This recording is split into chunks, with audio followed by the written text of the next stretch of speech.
Welcome to the Deep Dive.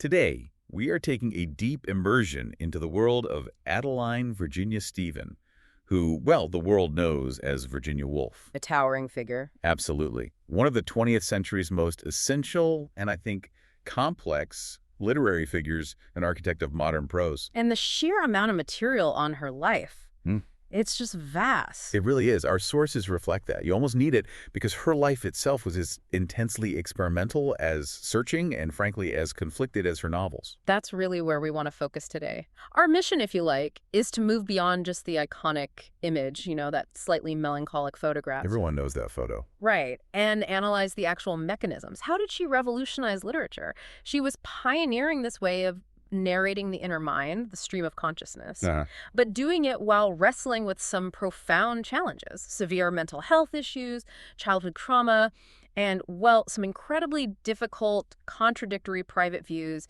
that really complicate her legacy. We have to look at all of it, don't we, to get the full picture? You absolutely do. Otherwise, you don't grasp the genius or the cost. Okay, let's unpack that impact straight away. Yeah. Her immediate contributions, what she did to the novel form itself, it was radical. Totally radical. She's always credited as one of the pioneers, of stream of consciousness, up there with James Joyce, Marcel Proust. Definitely in that top tier. But her application of it was really distinctively hers. How so? What made it different from, say, Joyce?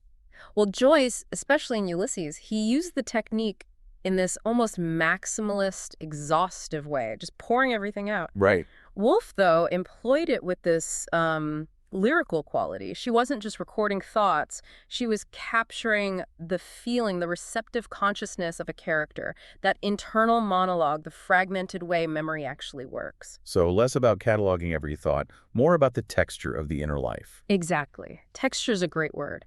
Exploring moments of intense feeling, these transient perceptions, rather than just sticking to external events in chronological order. And what's amazing is how quickly she made her mark using these techniques. I mean, she started publishing professionally around 1900, but that interwar period, that was the explosion, wasn't it? Oh, absolutely. Her canonical explosion. You have these seminal works just coming out one after the other. Bang, bang, bang. We're talking Mrs. Dalloway. 1925. To the Lighthouse. 1927. And then that incredibly influential feminist essay, A Room of One's Own. In 1929, and you've also got Orlando in 28, The Waves in 31, right in that same period. These weren't, bestsellers in the modern sense. No, not like today's blockbusters. But critically, and among fellow writers, they were instantly recognized as foundational. This was literary modernism taking shape. And that influence didn't just peak and fade in the 30s.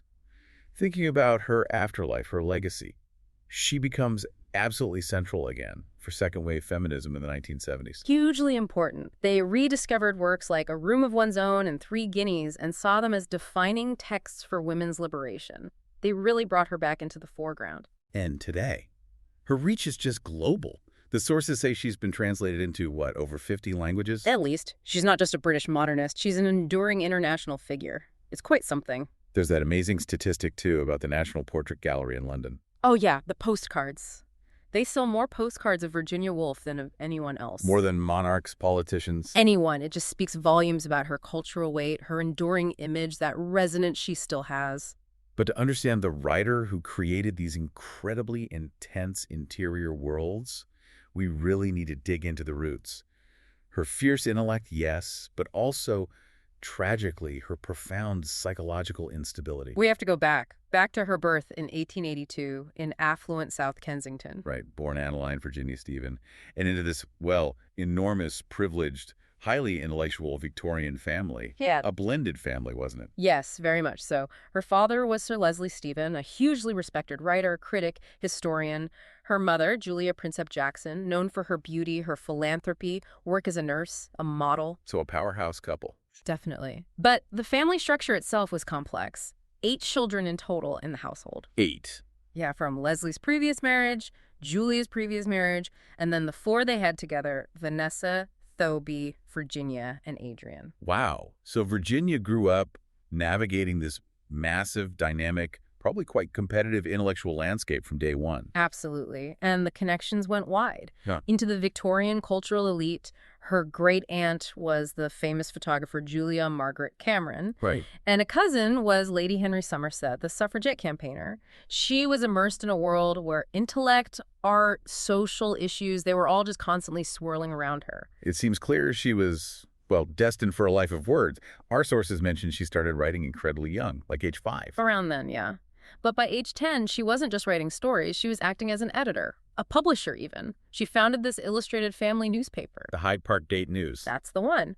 She ran it until 1895, modeled it on popular magazines of the day like Tidbits. So this wasn't just child's play. Not really, no. She was observing, reporting on the dramas and eccentricities of this huge household. It was like early journalistic training. Sharpening that eye for detail, for character. That would define her novels later on. Now, her education is fascinating. There's this paradox, isn't there? Denied formal schooling in the traditional sense. Right. Her mother didn't believe in formal education for her daughters, thought they should be educated at home. Which was typical for the time for girls of her class. It was. But the paradox is, while she missed out on school, she gained something arguably more valuable, or at least different, unrestricted access to her father's library. His vast and quite unexpurgated library, as she put it. Exactly, unsupervised access. So she just devoured everything. Literature, history, classics, philosophy, in a way that probably surpassed the foundations many of her male contemporaries got through the more restrictive university curriculums. So the very system, the patriarchal system, that kept her out of Cambridge, in a way, gave her this deeper, perhaps more idiosyncratic self-education because of her class and her father's intellectual world. It's a definite double-edged sword. Yeah. She did eventually get some formal structure, attending lectures at King's College Ladies' Department later. And she had private tutoring in classics. Yes, Greek and Latin. And that was crucial, too, because her tutor, Janet Case, became a lifelong friend and was active in the suffrage movement. So that connected her to the political world early on. Sowed the seeds for her later feminism. Precisely. Which brings us, unfortunately, to the darker side of her childhood, the trauma that would cast such a long shadow. Despite the intellectual privilege, those early years were marked by profound tragedy and instability. Yeah, this is a necessary and very difficult part of understanding her. In her later autobiographical essay, A Sketch of the Past, from 1939, Yes. she revealed the source of that early trauma, sexual abuse by her half-brother Gerald Duckworth. And the sources also suggest impropriety from her other half-brother, George. Yes, strongly suggest it, especially after their mother died, when George sort of took on the role of guiding the girls into society. It's deeply troubling. Her mother's death in 1895. Virginia was only 13. That seems to be the first major trigger for her mental health crises. Absolutely. She called it the greatest disaster that could happen. The sources describe her being nervous, highly agitated for months, and she entered this creative silence, wrote very little for about 2 years. In that period, between roughly 1897 and 1904, which also included the death of her beloved sister Stella, and this ongoing trauma, she later called it her 7 unhappy years. A sustained period of loss, hidden shame. It really set the pattern for the later, more catastrophic breakdowns. And that catastrophe really hit in 1904, didn't it? With her father's death. Leslie Stephen's death was the final straw. The loss was immense, and it triggered her most severe psychological crisis up to that point. Severe enough to require institutionalization. Briefly, yes, under the care of a prominent psychiatrist, Sir George Savage. This lasted from about April to September 1904, and during this time there was at least one documented suicide attempt. It's crucial to note this timeline. Her struggles weren't just a later life thing brought on by stress. They were profound, recurrent, rooted in her youth, in grief, in trauma. Absolutely. And these experiences, they weren't just buried, they were channeled directly into her art. Septimus Smith in Mrs. Dalloway comes immediately to mind. The classic example, Septimus, the shell-shocked World War I veteran. He hears voices, he's haunted by the dead, very much echoing Woolf's descriptions of her own psychotic episodes. And importantly, Septimus chooses suicide over submitting to institutional care, right? Under doctors like Sir William Bradshaw, who represent that oppressive medical establishment. Exactly. It's a literary exploration of the terror Woolf herself felt about that Victorian medical approach, the potential loss of control over her own mind, her interior life. That fear, that proximity to institutionalization, and the general restrictiveness of that upper-class Kensington life, it eventually led to that famous move, didn't it? The one that brings us to the Bloomsbury Group. Yes. After Leslie Stephen died, the 4 remaining siblings, Vanessa, Thoby, Virginia, Adrian, made a very conscious break.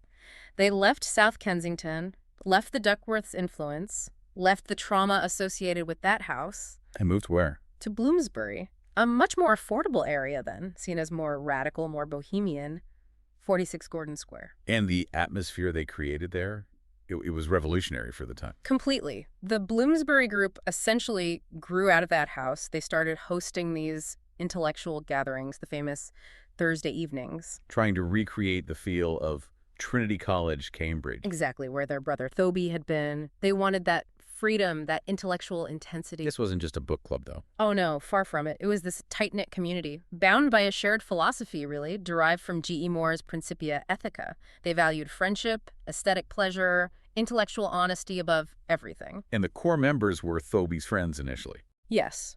People like Leonard Woolf, who Virginia would later marry, Clive Bell, Lytton Strachey, names that become foundational to 20th century culture, all connected by this commitment to modernity in art and in life. And they weren't just known for being high-minded intellectuals. They had this mischievous anti-establishment streak, too. The Dreadnought hoax. Yes. 1910. Legendary stuff. Tell us about it. Well, Virginia, Adrian, Duncan Grant, and others, they dressed up. Elaborate costumes, makeup, fake beards, skin paint, posing as Prince Mendax and a royal delegation from Abyssinia. And they managed to fool the Royal Navy. Completely. Got a tour of the flagship, HMS Dreadnought, treated with full military honors. It was this brilliant, almost absurdist prank. A real poke in the eye to the stuffy imperial establishment. Showed their deep anti-authoritarianism. So while living this incredibly unconventional social life, she's also building her professional writing career. She taught evening classes for a bit. Yes, voluntarily at Morley College for working men and women. For about 2 years. And that wasn't just charity work. It fed back into her writing. Definitely. That direct exposure to working-class London life, it informs her treatment of class in novels like Mrs. Dalloway, gives it a social dimension often missing in purely high modernist stuff. And at the same time, she's earning money, writing reviews. Yes, commissioned reviews for places like The Guardian, The National Review. The sources are pretty clear. She initially used her father's famous name, his reputation, to get her foot in the door. But her talent quickly spoke for itself. Oh, absolutely. She wasn't just riding on his coattails for long. Her quality shone through. This period also brings Leonard Woolf back into the picture. He returned from Ceylon. Sri Lanka, yes. After 7 years in the colonial service, he came back in 1911, proposed in 1912. And their courtship, it was complex, wasn't it? She had reservations. Deep reservations. She was 30, acutely aware of the threat marriage could pose to her freedom, her work, and she was very honest about the physical side. That famous line in her letter to him. I feel no physical attraction in you.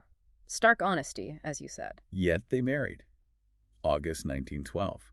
And Leonard made a huge decision. He resigned his post, gave up a secure, prestigious career in the colonies, specifically to commit to their life together in England. It shows incredible commitment, especially given her fragile health. And that commitment extended to another monumental choice. Yeah. Not having children. Yes. Leonard was quite firm on that.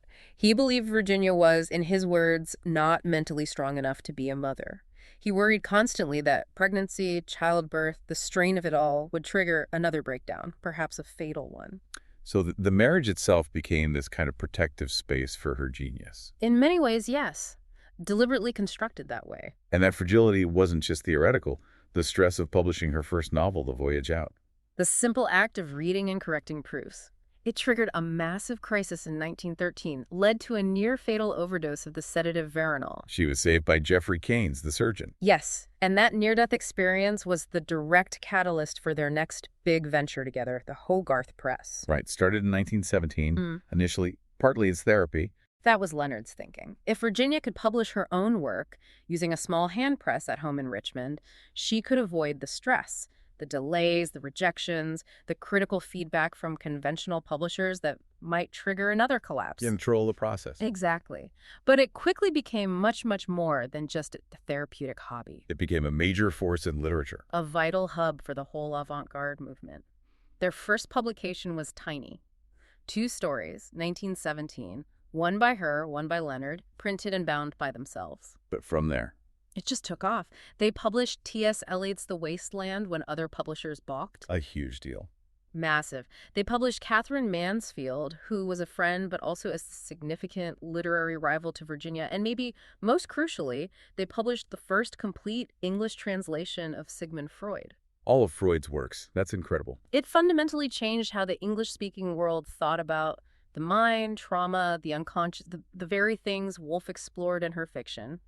Hogarth Press was Virginia's sanctuary, yes, but also an engine driving international modernism. This constant search for mental stability, for quiet, it also led them to seek refuge outside London, didn't it, in Sussex? Yes, they needed retreats. They divided their time between London and Sussex for the rest of their lives, really. Their first country place was Ascham House. From 1911 to 1919, near Lewes. Remote Regency Gothic. The sources describe it as incredibly basic.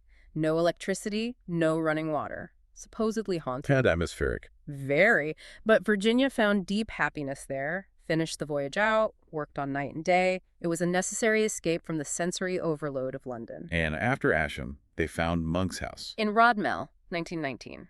Bought it for £700. This became their permanent country base. Overlooking the River Ouse, the garden was a huge source of pleasure, especially for Leonard. Monk's House. Yeah. It gains this tragic layer later on, doesn't it? It does. It became their main home after their London places were bombed in the Blitz in 1940, a refuge in wartime.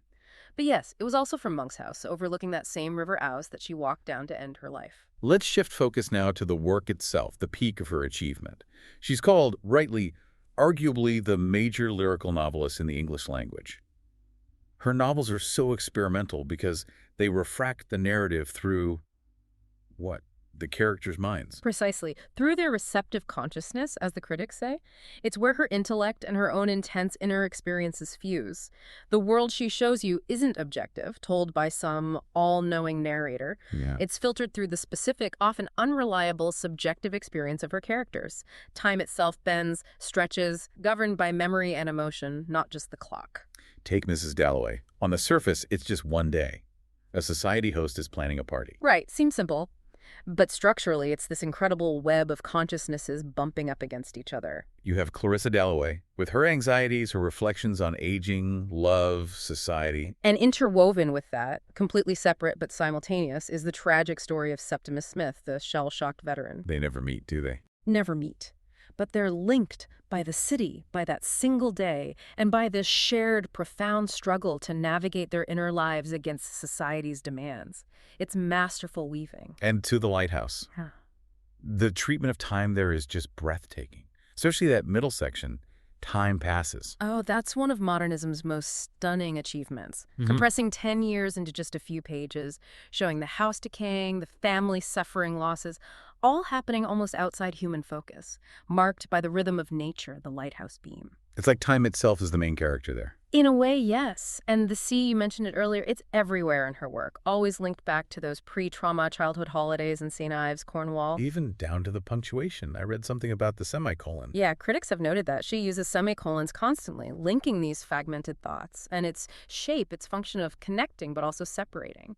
It visually resembles a wave. Yeah. It's this tiny textual detail that echoes that huge, pervasive sea motif, grammar mirroring nature. Connecting this back to her life, the Bloomsbury context inevitably brings us to sexuality and her relationship with Vida Sackville-West. Yes. The Bloomsbury Group, as we said, had very progressive views on sexuality for the time, rejected Victorian morals. The sources note most members were homosexual or bisexual. It created this space where complex relationships could exist more openly. And her most significant romantic relationship, outside her marriage to Leonard, was with Vida. Vida Sackville-West, the writer and gardener. They met in 1922. Virginia felt incredibly close to her, placing her alongside only Leonard and her sister Vanessa in terms of intimacy. And the affair lasted, what, about a decade? Roughly a decade, yes, though they stayed close friends afterwards. It was intense, emotionally, and creatively vital for both of them. Creatively vital, leading to Orlando. Absolutely, Orlando. A biography in 1928. It's essentially a love letter to Vida, disguised as this fantastical literary game. A fictional biography of someone who changes gender and lives for centuries. Exactly. From Elizabethan times to the present day, It allowed Woolf to just play with history, gender roles, narrative form in this completely new, joyful way. She told Vita she wrote it just to please her. It's probably her most accessible, playful book, while still being incredibly profound about identity, and a sly dig at traditional biography. We should probably pause here and acknowledge Woolf's own stated feelings about gender and attraction. She was quite open about it in her letters and diaries. She was. She wrote about disliking the quality of masculinity, felt women stimulated her imagination more. She even told Leonard point blank she wasn't physically attracted to him, preferred women lovers. Which makes her relationship with Leonard even more remarkable. It does, because despite that lack of physical attraction, Leonard became, as she said, the love of her life. Their marriage, the source of stress, was built on this extraordinary, deep mutual love, respect, intellectual partnership, and his unwavering support and care for her. It transcended conventional definitions. He enabled her work, protected her, and she acknowledged that explicitly, writing that she owed him all the happiness of my life. It's incredibly moving, that bond. The other absolutely defining element of her work, especially her legacy, is her contribution to the feminist canon, chiefly A Room of One's Own. A landmark text. It grew out of lectures she gave at Cambridge in 1928 on women in fiction. But it's so much more than just lecture notes. It's this powerful, researched, rhetorical masterpiece. And the core argument is just devastatingly simple, isn't it? It is a scathing look at how women have been historically disempowered, socially, financially, educationally, denied the resources needed to create art, which leads to that famous requirement. The line everyone knows: a woman must have money and a room of her own if she is to write fiction. It wasn't just about literal space, though, that mattered. It was a demand for economic independence, for intellectual freedom, for privacy. Her argument was that genius simply can't flourish under conditions of servitude or constant interruption or poverty, which was the reality for most women through history. And she uses that unforgettable hypothetical, Judith Shakespeare. William Shakespeare's imaginary sister. Equally brilliant, maybe, but completely thwarted by societal expectations, lack of education, domestic duties, destined for obscurity or tragedy. A powerful illustration of lost potential. Hugely powerful. She even connects accusations of witchcraft in the past to suppressed female creativity, suggesting there must have been countless mute and inglorious Jane Austens whose talents were utterly stifled because society denied them opportunity. The essay provides the whole framework for understanding the specific barriers women artists faced. This exploration leads us then into her own mental landscape and also into the profound contradictions we find in her private views. Her mental illness, as we've discussed, was lifelong, starting at 13. Periodic cyclical mood swings, initially diagnosed as neurasthenia. Which was a bit of a catch-all term back then, wasn't it? Yeah. Especially for women. Very much so, covering anxiety, depression, physical symptoms. But modern scholars, looking at her symptoms, Leonard's detailed records, they overwhelmingly suggest it aligns with bipolar disorder. So recurrent severe depressions, but also periods of mania or hypomania. Yes. Episodes characterized by racing thoughts, sometimes grandiosity, insomnia, physical issues like debilitating headaches. Leonard's diaries track these cycles meticulously, and crucially, the sources emphasize how she saw writing itself. Not just a job, but a survival mechanism. She explicitly said work was what kept her afloat. That quote. The only way I keep afloat is by working.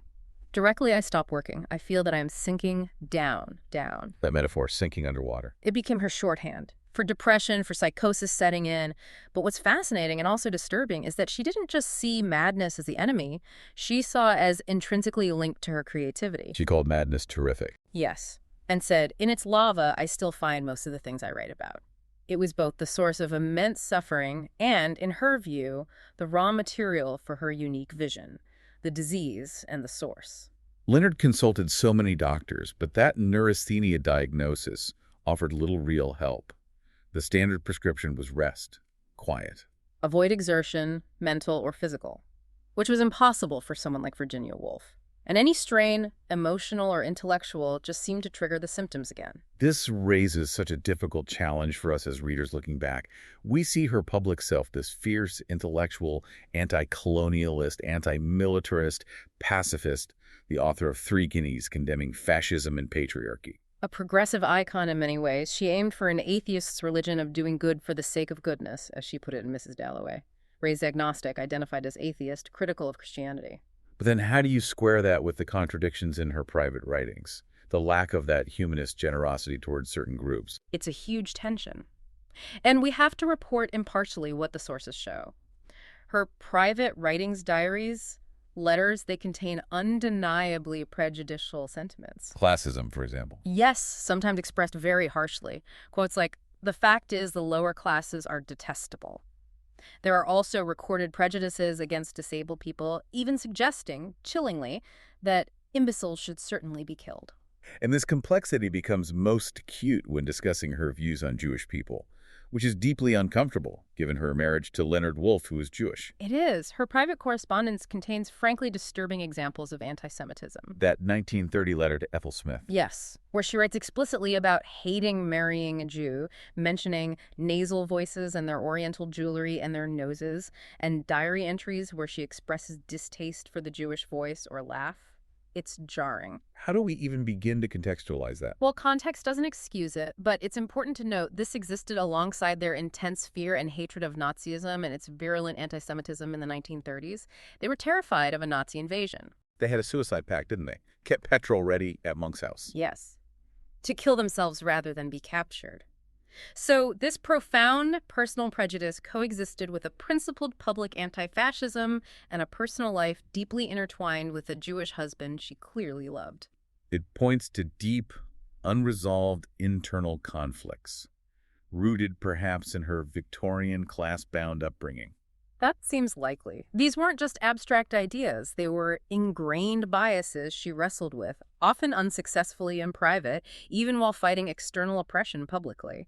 The anecdote about her short story, The Duchess and the Jeweler, highlights this. What happened there? In 1938, right when she's writing anti-fascist polemics, she writes the story with a very stereotypical, avaricious Jewish character. The editors at Harper's Bazaar found it offensive, asked her to change it significantly. And did she? Reluctantly, yes. But the fact she wrote it that way in the first place, at that time, it just shows how persistent these private prejudices were, even when they contradicted her public stances. This incredibly complex internal world, combined with the external horrors of the time, it tragically led to her final breakdown. Yes. The start of World War II in 1939 brought unrelenting stress. 1940, 1941, just relentless blows. Their 2 London homes were destroyed in the Blitz. Symbols of their life gone. Her pacifism was strained by the war effort. Her disapproval of Leonard joining the Home Guard. She mocked his silly uniform. And then the biography she wrote of her friend Roger Fry received a cold reception critically. Another blow to her confidence. It all compounded. After she finished the manuscript for her final novel, Between the Acts, she slipped into another deep depression. And this time, she felt she couldn't recover. She knew the cycle. She knew it too well. On March 28, 1941, she wrote those 2 heartbreaking suicide notes, one to Vanessa, one to Leonard. And then walked down to the River Ouse. Near Monk's house. Put a large stone in her pocket. Enacted that sinking metaphor that had haunted her descriptions of depression for decades. Her body wasn't found for almost 3 weeks. That final letter to Leonard, it's just devastatingly poignant. It really is. Affirming her love, her debt to him, all the happiness of my life. But expressing her certainty she was going mad again, couldn't face it, couldn't keep spoiling his life. Confirming he had been incredibly good to her. A tragic end. But her legacy, it was immediate and has only grown. It instantly solidified and then expanded massively. Her ashes were buried under an elm tree in the garden at Monk's house. A quiet, fitting memorial. And the public tributes now are numerous. Busts, that full-size statue in Richmond, quite rare for a woman writer. King's College London named a building for her. And those postcard sales, showing her enduring icon status. And literarily, her influence just keeps rippling outwards. You see her techniques in Toni Morrison, Margaret Atwood. Gabriel Garcia Marquez even said he learned the interior monologue from Joyce, but preferred Woolf's use of it. High praise. Her methods really did transform narrative globally. And for a mainstream audience, perhaps the most visible continuation is Michael Cunningham's novel, The Hours. Pulitzer Prize winner. Adapted into that Oscar-winning film with Nicole Kidman as Woolf, it brought her complexity, her genius, her tragedy to a huge modern audience. So as we wrap up this deep dive, it really makes you reflect, doesn't it, on the sheer internal conflict it must have taken to produce such outward-looking, radical, insightful work. Absolutely. Her creative fire seems fueled, at least in part, by the very forces that threaten to consume her. Which leaves us, and you, the listener, with this core challenge that Virginia Woolf still presents. How do we reconcile the pioneer, the feminist icon who fought for marginalized voices and against fascism? With the private person revealed in those diaries and letters, the one harboring deep prejudices about class, race, particularly anti-Semitism, even while loving and being supported by her Jewish husband. She sought truth in her art relentlessly. Yeah. But the forces show her own truth was full of these painful, unresolved contradictions. So the final thought is really a question for you. What does this tension between the groundbreaking public art and the flawed private person tell us about the nature of genius itself, about personal struggle, about the messy, difficult path of moral progress, even for those we see as intellectual giants? That tension, I think, remains the defining and perhaps unresolvable question of her legacy.